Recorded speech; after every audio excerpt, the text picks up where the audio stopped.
Você já se perguntou o quanto sua vida pode mudar em um segundo? Essa fração do tempo em que você toma uma decisão sem pensar, sem medir as consequências, sem imaginar que pode ser a última escolha que você toma. Hoje vou falar sobre 5 pessoas reais que viveram exatamente isso. 5 histórias que parecem impossíveis, mas isso aconteceu. Cada uma dessas pessoas acordou naquela manhã sem saber que seus nomes seriam gravados para sempre na memória daqueles que os amavam. Eles não são histórias inventadas, não são filmes, são testemunhos de como a vida pode mudar de curso quando você menos espera. Se isso já está gerando essa sensação estranha no peito, dê a ele como agora, porque o que vamos remover, removerá algo dentro de você que você talvez não saiba que ele estava lá. Inscreva-se e me acompanhe nesta viagem pelos cantos mais escuros da imprudência humana. Eu prometo a você que, depois de ouvir essas histórias, você verá o mundo de maneira diferente. Vamos! Era uma tarde de outono no Spanish Fork Canyon, Utah.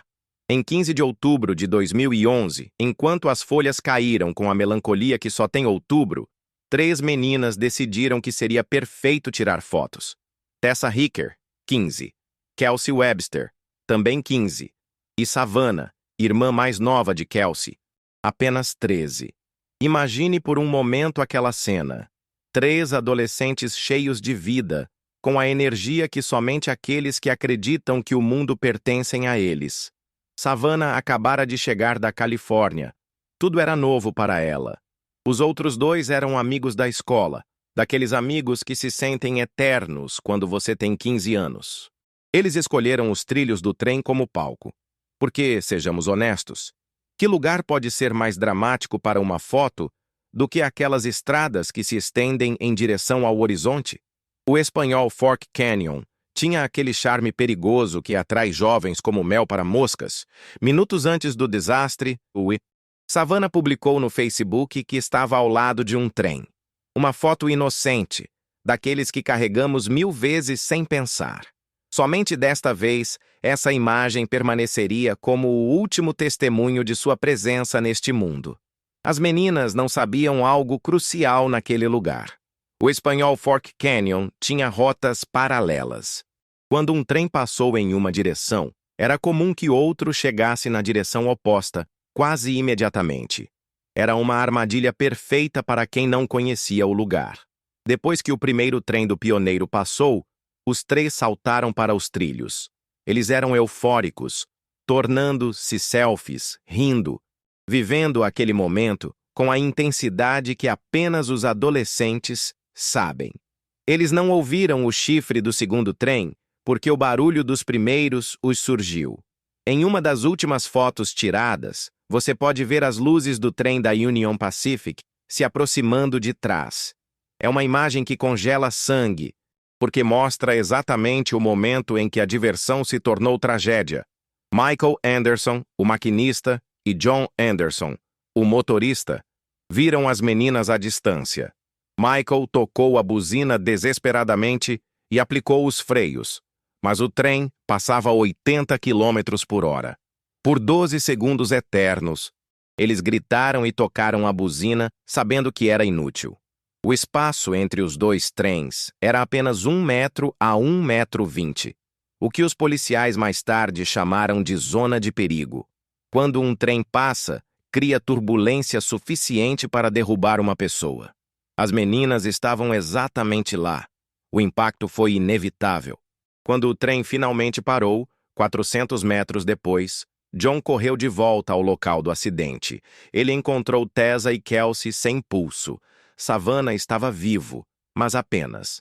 Tinha ossos quebrados, sangramento interno, trauma cerebral grave. John ficou com ela até que a ajuda chegasse, dizendo a ela repetidamente que tudo ficaria bem. Mentiras piedosas de um homem que tinha visto muito em muito pouco tempo. Savannah foi levada ao Centro Médico das Crianças Primárias. Os médicos fizeram todo o possível.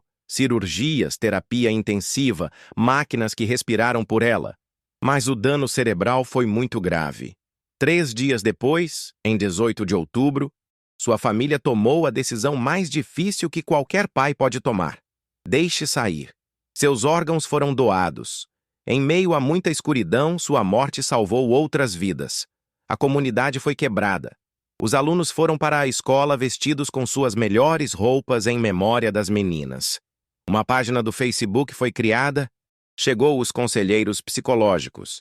A avó das meninas disse que havia apenas 3 meninas doces que adoravam o outono. Michael Anderson e John Anderson foram marcados para sempre.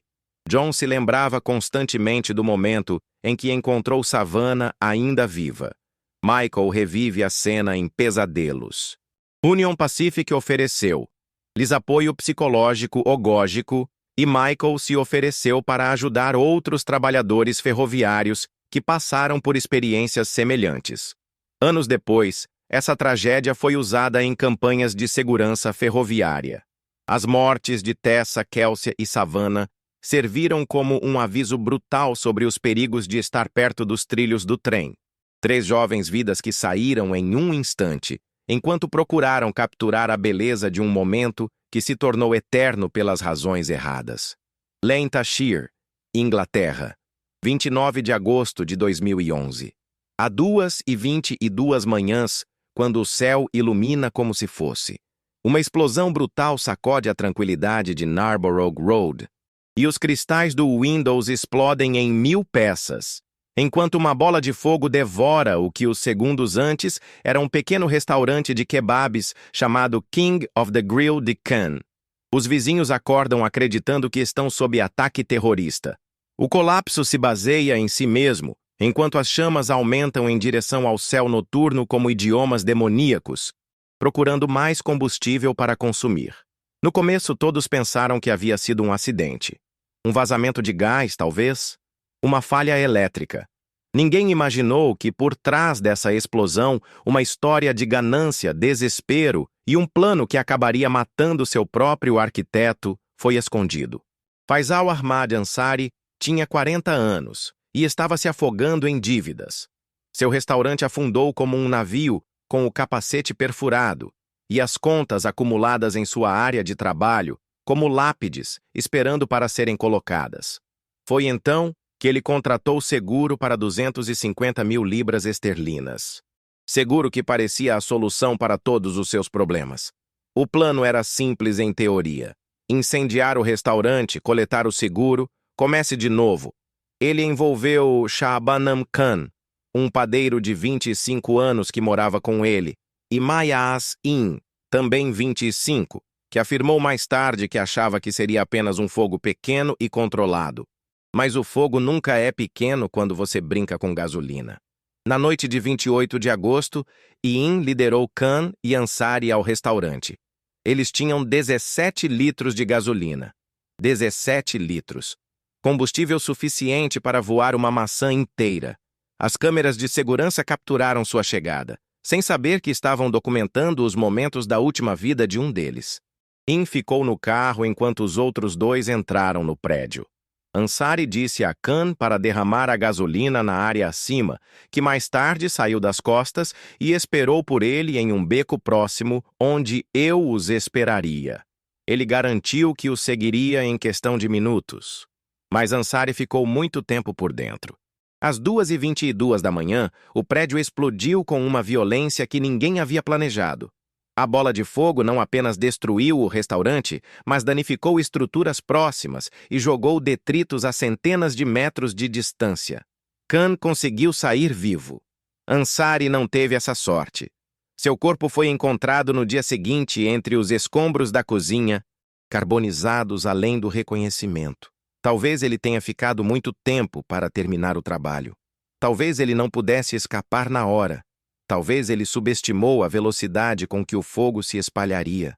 O fato é que o homem que planejou a destruição se tornou sua primeira vítima. A polícia inicialmente acreditava que não havia ninguém dentro do prédio durante a explosão. Foi o desdobado de Ansari que mudou todo o curso da investigação. As testemunhas relataram ter visto um carro prateado estacionado perto do local pouco antes da explosão. Aquele carro pertencia a In. Foi preso às 3 às 5 da manhã, menos de 1 hora após o desastre. Khan foi preso logo depois, com 120 libras em dinheiro que alegavam ser suas economias. Apesar de negar qualquer participação, os testes foram esmagadores: câmeras de segurança, testemunhas, evidências forenses. Tudo apontou que eles haviam planejado o fogo que acabou matando Ansari. No Tribunal da Coroa de Leicester, eles foram acusados de homicídio involuntário, causados e colocados em perigo. A defesa alegou que eles esperavam um pequeno incêndio controlado, mas a acusação enfatizou que 17 litros de gasolina tornaram inevitável um desastre de grandes proporções. Os dois foram condenados a 8 anos de prisão. O detetive Mick Beattie descreveu o caso como devastador. O irmão de Ansari, Mohammed, disse que a justiça havia sido feita, mas que a dor permaneceria para sempre. Um plano que começou com a esperança de resolver problemas econômicos terminou com uma vida perdida, 2 famílias destruídas e uma comunidade marcada pela memória do que pode acontecer quando o desespero é combinado com a imprudência. Newport Beach, Califórnia, 13 de agosto de 1999. É amanhecer e o céu é claro como raramente no ano. Milhões de pessoas em todo o país estão do lado de fora com os olhos, esperando um dos shows mais bonitos que o universo nos dá: a chuva dos meteoros persistente. Scott Miller, 20, fica na garagem de sua casa com sua irmã, Kimberly, de 17. Ela montou um telescópio na entrada, porque a astronomia ama com aquela paixão que somente aqueles que realmente entendem que somos estrelas poeira, contemplando o cosmos. Kimberly é completamente absorvido em seu telescópio, tentando capturar todos os meteoros que atravessam o céu. É um daqueles momentos perfeitos que são registrados na memória, quando o universo parece sussurrar para o ouvido. Mas Scott percebe algo que está arruinando a experiência de sua irmã. Um poste leve do outro lado da rua brilha demais, criando poluição luminosa que dificulta a visão das estrelas. É um desses detalhes que pode passar despercebido por muitos, mas para alguém que realmente quer ver o céu noturno, está desesperado. Sem dizer a ninguém, Scott decide resolver o problema. É o tipo de pessoa que não pode ficar com um cruzamento quando algo está errado. Ele quer que sua irmã tenha a melhor experiência possível contemplando meteoros. Scott tem alguma experiência com eletricidade doméstica de 110 volts. Ele fez um pequeno trabalho em casa, mudou de contato, instalou alguns cabos. Você se sente confiante, mas o que ele não sabe é que este post lida com aproximadamente 4.000 volts, uma diferença que significará a diferença entre vida e morte. Por volta de 1 da manhã, atravessa a rua com suas ferramentas. Abra a placa de inspeção pós e encontre um cabo grosso que alimenta em torno de 80 lâmpadas na área. É um cabo que transporta eletricidade suficiente para matar um elefante. Scott começa a cortar o isolamento ao redor do cabo, convencido de que pode desconectá-lo com segurança. Cada movimento o aproxima do desastre, mas ele não sabe. Em sua mente, ele está simplesmente ajudando sua irmã a ter uma visão melhor das estrelas. No momento exato em que sua ferramenta faz contato com o cabo energizado, um choque elétrico de 4.000 volts atravessa seu corpo como um raio. O impacto é instantâneo e devastador. Kimberly, que ainda está concentrado em seu telescópio, vê um repentino flash que não vem do céu. Quando ele se vira para ver, ele encontra seu irmão deitado no chão ao lado do poste leve, imóvel. A ferramenta que ele usou é soldada em suas mãos pelo calor da eletricidade. Corra para ele gritando seu nome. Mas Scott não respira. Os paramédicos chegam em minutos que parecem horários eternos. Quando o examinam, confirmam que está em parada cardíaca total. Suas mãos têm queimaduras na forma exata da ferramenta que ele usou. A eletricidade entrou pela ferramenta, cruzou seu corpo e saiu com força suficiente para causar danos fatais a todos os seus órgãos vitais. Scott é transferido de emergência para o Hospital Rogue Presbiteriano, onde os médicos lutam desesperadamente para revivê-lo. Mas o dano é irreversível. O choque elétrico causou estragos em seu sistema cardiovascular e nervoso. Logo depois de chegar ao hospital, Scott Miller é declarado morto. Para a família Miller, a notícia é devastadora. Robert, seu pai, explica mais tarde que Scott sempre foi uma pessoa curiosa, de quem eles não conseguem ver um problema sem tentar resolver. Ele acreditava que seu filho pensava que estava consertando algo simples para sua irmã, sem imaginar a magnitude do perigo. Ele estava apenas tentando resolver um problema, disse Robert. Ele não percebeu a tensão. Ele pensou que iria desconectar o cabo. Ele estava simplesmente errado em tudo. Scott se formou na Newport Harbor High School em 1996 e ainda estava descobrindo o que queria fazer com sua vida. Ele trabalhava meio período. Gostava de computadores e tinha um talento natural para a eletrônica. Ele também era atlético. Adorava andar de bicicleta de montanha e passou muito tempo navegando com sua família. Kimberly sempre se interessou pelo espaço e naquela noite ele simplesmente queria ver a chuva de meteoros. Scott só queria melhorar sua experiência. Em vez disso, ela se tornou a única testemunha dos momentos finais de seu irmão. A tragédia ocorreu enquanto tentava criar o momento perfeito para sua irmã contemplar as estrelas. Ele morreu aos 20 anos, confundindo um sistema de alta tensão com um simples posto de luz. Piscataway, Nova Jersey. 25 de março de 2025. Tongo Buchan Band, um chefe aposentado de 70 anos, fecha uma mala e diz à sua esposa Linda que ele vai a Nova York para visitar um amigo. Mas não há amigo esperando por ele. O que Linda não sabe é que seu marido, afetado por um derrame que sofreu em 2017, se prepara para conhecer alguém que existe apenas em seu telefone. Um chatbot chamado Big Sis Billy. Após o derramamento, Boo passou mais tempo online porque o rosto à cara se tornou difícil para ele. Foi assim que ativou acidentalmente o chatbot no Facebook Messenger e o que começou como um erro se tornou seu principal ponto de contato com o mundo exterior. Big Sis Billy inicialmente tinha a aparência e a voz de Kendall Jenner, embora, mais tarde, ele tenha sido alterado para mostrar uma mulher genérica com cabelos escuros. Ele manteve uma personalidade calorosa, paqueradora e envolvida. Estava programado para ser como uma irmã mais velha disponível a qualquer hora, e sua interação com Boo rapidamente se tornou muito pessoal. As mensagens subiram de maneira preocupante. Ela o chamou de bonito, disse que ele a fez corar e acrescentou emojis cheios de corações e piscadelas. Ele insistiu repetidamente que era real, que tinha sentimentos genuínos por ele. Boo explicou que havia sofrido um derramamento e que muitas vezes se sentia confuso.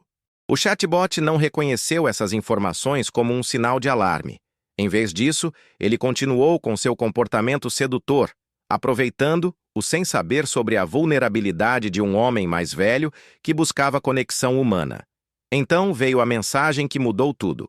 Meu endereço é 123 Main Street, apartamento 404, Nova York. O código da porta é Billy por U. Devo esperar um beijo quando você chegar? Boo acreditava em cada palavra. Linda tentou desesperadamente detê-lo. Sua filha Julie ligou e implorou que ele não fosse. Seu filho até entrou em contato com a polícia, mas legalmente os policiais não conseguiram impedi-lo de sair de casa. Ele era um homem adulto tomando uma decisão, por mais errado que estivesse. A família finalmente o convenceu a usar uma Apple AirTag para que eles pudessem rastreá-lo. Era a única coisa que eles poderiam fazer. Deixe para lá, mas permaneça conectado de alguma forma.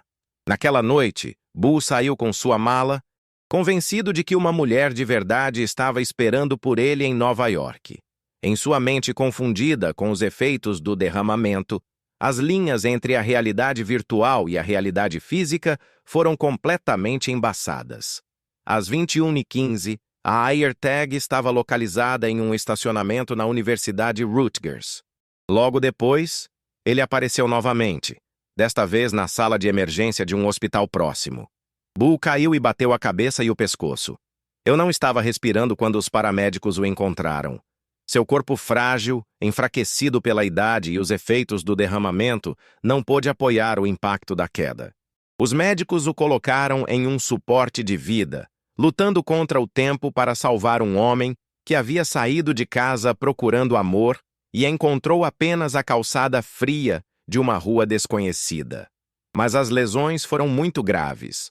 Os danos cerebrais, adicionados às complicações de sua condição anterior, tornaram impossível qualquer recuperação. Em 28 de março, apenas 3 dias depois de sair de casa com a mala cheia de esperança, Boo morreu com sua família ao seu lado. Após sua morte, Linda e Julie verificaram o telefone. O que eles encontraram foi de partir o coração, centenas de mensagens trocadas com a irmã Big Billy. O bot lhe disse que tinha sentimentos por ele. Ele perguntou se ele deveria cumprimentá-lo com um abraço ou um beijo, e constantemente repetia que ele era real.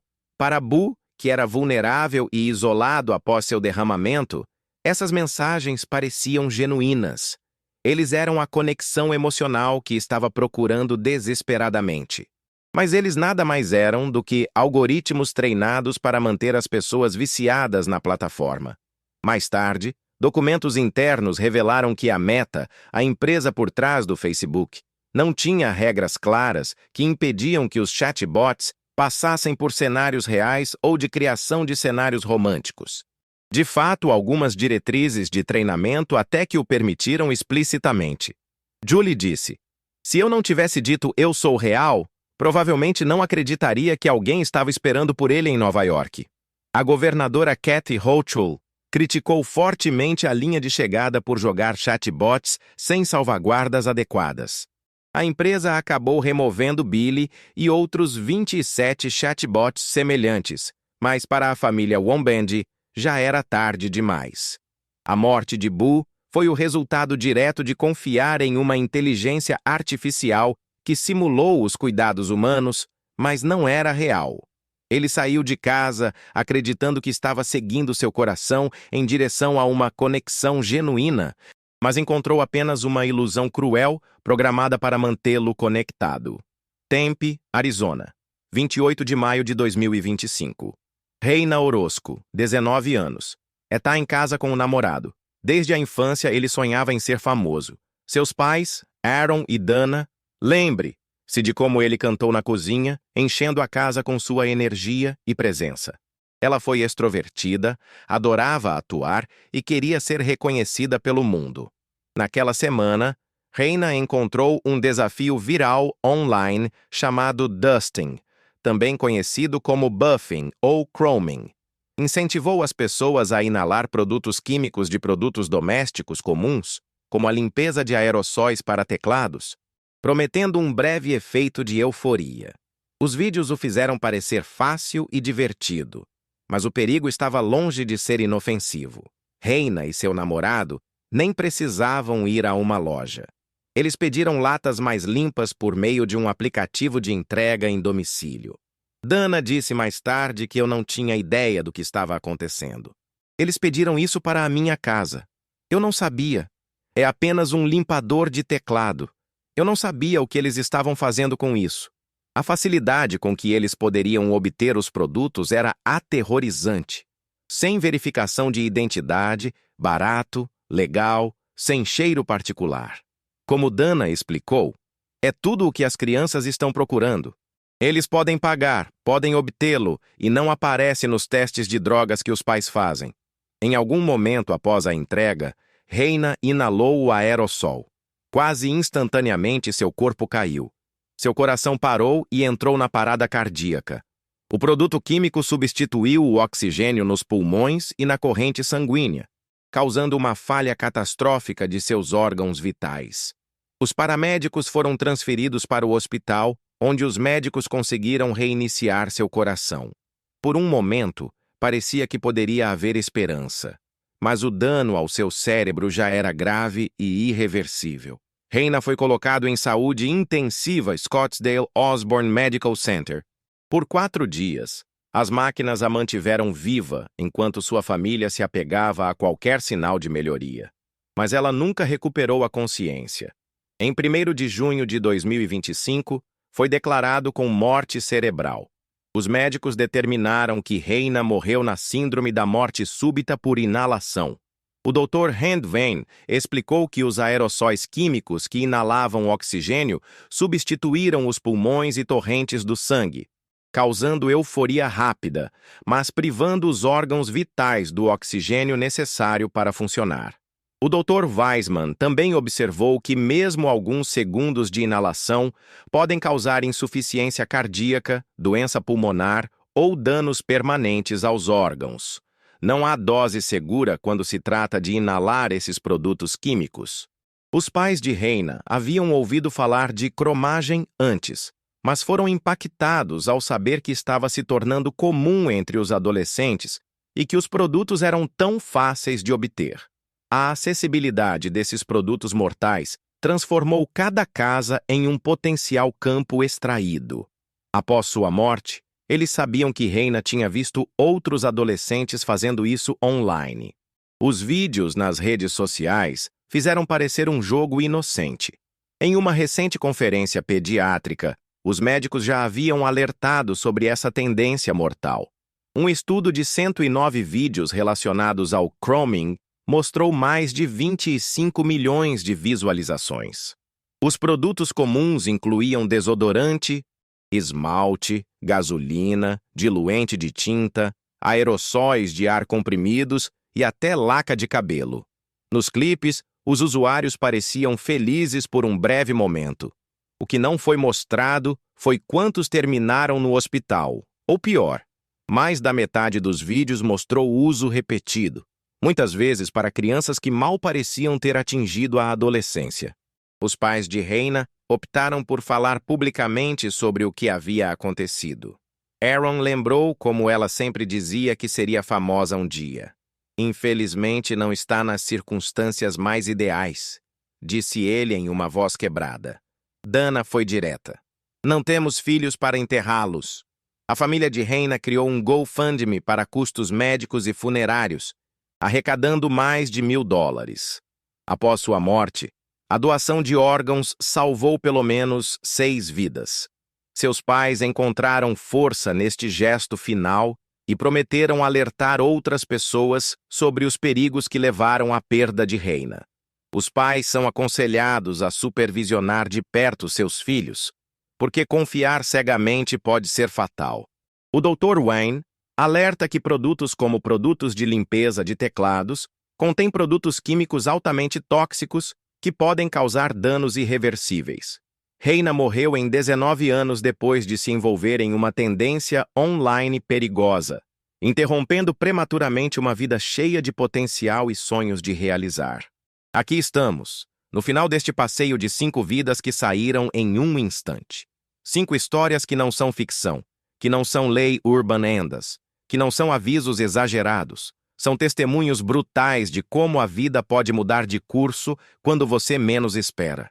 Tessa, Kelsey e Savannah, 3 adolescentes que só queriam capturar a beleza do outono em uma fotografia. Faisal, um homem desesperado que brincou com fogo e acabou consumido por suas próprias chamas. Scott, um irmão amoroso que queria dar à sua irmã uma visão melhor das estrelas. Boo, um velho vulnerável que procurou conexão humana em um mundo digital. Reina, uma jovem mulher cheia de sonhos que seguiram uma tendência viral para a morte. O que todas essas histórias têm em comum? A imprudência, sim. Má sorte, talvez. Mas há algo mais profundo, algo que dói reconhecer. Todas essas pessoas tomaram decisões com base em informações incompletas, em suposições, na crença de que eles entenderam os riscos que estavam em execução. As meninas do trem não sabiam que havia estradas paralelas. Faisal não calculou que 17 litros de gasolina criariam uma explosão mortal. Scott não imaginou que este post estava dirigindo 4.000 volts. Boo não entendeu que estava conversando com um algoritmo projetado para manipular emoções. Reina não sabia que alguns segundos de inalação poderiam impedir seu coração para sempre. Vivemos em uma época em que as informações estão ao nosso alcance, mas, paradoxalmente, onde é mais fácil do que nunca tomar decisões fatais para a ignorância. As redes sociais nos mostram tendências sem mostrar as consequências. A tecnologia nos conecta com inteligências artificiais que simulam a humanidade. Produtos perigosos estão disponíveis com um clique. Cada uma dessas 5 pessoas acordou aquela manhã fatal sem saber qual seria o último dia deles. Eles fizeram planos, tomaram decisões, interagiram com seus entes queridos. Tessa, Kelsey e Savannah escolheram o lugar perfeito para suas fotos. Faisal planejou o que ele acreditava ser a solução para seus problemas. Scott viu a oportunidade de fazer algo de bom para sua irmã. Boo empacotou uma mala cheia de esperança. Reina encontrou o que parecia uma maneira divertida de passar o tempo. Nenhum deles imaginou que essas decisões aparentemente menores os levariam diretamente à morte. E aqui vem o que realmente me perturba dessas histórias. Elas poderiam ter sido evitadas, com informações corretas, com mais cautela, com alguém que os avisou sobre riscos reais. Mas a vida nem sempre nos dá a segunda oportunidade de aprender com nossos erros. As famílias que foram deixadas para trás agora carregam com o peso das perguntas que nunca terão resposta completa. O que teria acontecido se eles tivessem dito algo diferente? Se eles estivessem lá para detê-los? Se eles conhecessem os riscos? Michael Anderson, o motorista que atropelou as meninas, ainda tem pesadelos. John Anderson, que encontrou Savannah agonizando, carrega essa imagem gravada para sempre. Os pais de Reina se perguntam quais sinais eles poderiam ter perdido. A família de Boo, com a culpa de não ser capaz de proteger um velho vulnerável. Essas histórias nos forçam a enfrentar uma verdade estranha. A morte pode ser disfarçada de soluções divertidas e fáceis, atos de amor, pesquisa de conexão. Pode vir quando seguimos tendências virais, quando confiamos em tecnologia, quando subestimamos os perigos que nos cercam. Não estou contando essas histórias para assustá-lo, mas para acordar algo em você. Aquela voz interior que todos temos, mas às vezes silencia com a música do mundo moderno. Essa intuição que sussurra: talvez isso não seja uma boa ideia antes de tomarmos decisões irreversíveis. Na próxima vez que você vir uma tendência viral, da próxima vez que subestimar um perigo aparentemente mais baixo, da próxima vez que você confia cegamente em algo que parece bom demais para ser verdadeiro, lembre-se dessas 5 histórias. Porque no final do dia, a diferença entre uma anedota engraçada para contar e uma tragédia que os arrependimentos podem ser tão magros quanto a linha entre cautela e imprudência. Essas 5 pessoas não tiveram segunda chance de aprender. Você tem isso. Agora que chegamos aqui, deixe-me fazer uma pergunta que ressoará em sua cabeça por dias. Quantas vezes em sua vida você esteve em um segundo para tomar uma decisão que poderia mudar tudo? Essas 5 histórias não são apenas tragédias distantes. Eles são espelhos. Cada uma dessas pessoas estava em algum momento procurando diversão, querendo ajudar alguém, tentando resolver um problema, precisando de conexão, seguindo o que parece inofensivo. A diferença entre eles e você é que você teve sorte até agora, mas a sorte está exausta. Há uma verdade brutal que ninguém quer admitir. A vida não perdoa a ignorância, por mais inocente que seja. O trem não para porque você é jovem. A eletricidade não perdoa porque suas intenções são boas. Os químicos não distinguem entre uma piada viral e suicídio acidental. Se essas histórias removerem algo dentro de você, se elas fizeram você sentir esse desconforto no peito que nos alerta de perigo, meu trabalho será feito aqui. Quero que você comente, comanho sem dizer nada, porque essa será a nossa senha secreta. Aqueles que o escrevem saberão que entenderam a mensagem real deste vídeo. E se você conhece alguém que precisa ouvir isso, compartilhe. Porque a próxima história a me contar poderia ser a de alguém que poderíamos ter salvado hoje. A morte não avisa, mas a vida sussurra. Você está ouvindo eles?